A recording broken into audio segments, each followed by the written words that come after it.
Hi guys, कैसे हो आप सब। मैं आपसे के सामने आज एक नई कहानी के साथ प्रस्तुत हूँ। कहानी का नाम है अपने गुणों का महत्व पहचानो। एक गांव में एक धोबी रहता था। उसके पास एक गधा था। गधा बहुत मेहनती था, इसलिए धोबी उसका बहुत ख्याल रखता था। धोबी के घर के पास एक संगीतकार का घर था। उसके घर से अक्सर गाने की आवाजें आया करती थी। गधा जब भी गाना सुनता तो सोचता कि काश वह भी गाना गा पाता।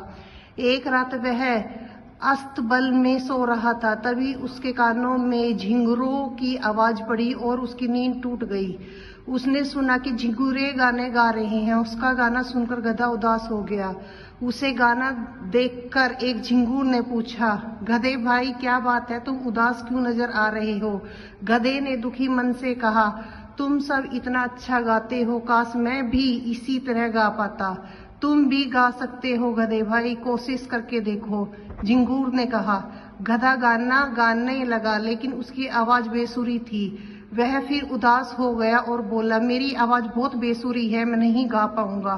तब एक बूढ़े झिंगूर ने सलाह दी, तुम्हें अपनी आवाज मधुर करनी है तो कल से ओस पिया करो। देखना कुछ ही दिनों में तुमसे भी ज्यादा सुरीला हो जाओगे। गधे को यह सलाह जच गई। अगले दिन से उसने खाना पीना छोड़ दिया और ओस पीने लगा। एक दो दिन तक तो धोबी का ध्यान इस तरफ नहीं गया कि गधा खा पी नहीं रहा है, लेकिन कुछ दिनों बाद उसे गधे के अस्तबल में चारा जस का तस पड़ा मिला लगा और गधा भी कमजोर दिखाई देने लगा। तो उसे चिंता हुई। उसे लगा कि गधा बीमार है, इसलिए खा पी नहीं रहा। वह गधे को एक वैद्य के पास लेके गया। वैद्य ने गधे के लिए दवाई दी। धोबी गधे को दवाई खिलाने लगा, लेकिन गधे पर कोई असर नहीं हुआ। उसने खाना पीना शुरू नहीं किया और वह दिन पर दिन और ज्यादा दुबला पतला और कमजोर होने लगा। धोबी चिंता में पड़ गया, आखिर उसके गधे को क्या हुआ है। गधे का हाल एक मकड़ा देख रहा था। वह सारी स्थिति जानता था। एक दिन वह गधे के पास आया। मकड़े ने गधे से कहा, गधे भाई तुम क्यों ओस के भरोसे खाना पीना छोड़कर बैठे हो। इस तरह तुम सुरीले बनो या ना बनो, बीमार जरूर हो जाओगे। गधे ने उत्तर दिया, मैं झिंगुरों की सलाह की तरह सुरीला गाना गाना चाहता हूँ। मकड़िया भाई, इसीलिए भूखे प्यासे रहकर मैं परेशानी सह रहा हूँ। मकड़े ने उसे समझाते हुए कहा, गधे भाई मेरी बात ध्यान से सुनो।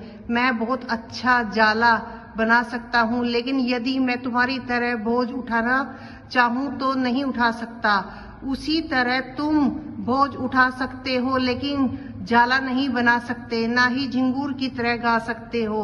हर जीव में अलग गुण और प्रतिभा होती है। तुम्हें अपना सम्मान करना चाहिए। जो कार्य तुम कर नहीं सकते उसके पीछे क्यों अपनी प्रतिभा नष्ट कर रहे हो। तुम्हारा मालिक तुम्हारी प्रतिभा के कारण तुम्हें प्यार करता है। अपनी प्रतिभा का महत्व समझो। गधे को मकड़े की बात समझ में आ गई। उसने अगले दिन से ही चारा खाना शुरू कर दिया। उसे खाना खाता पीता देख धोबी ने सोचा कि वैद्य की दवा काम कर गई और वह खुशी कि उसका गधा ठीक हो गया। वह गधे के लिए चारा ले आया और उसकी पीठ पर हाथ फेरकर दुलार करने लगा। सीख, दूसरों की नकल करने की बजाय अपने गुणों का महत्व पहचाने और उसका सम्मान करें।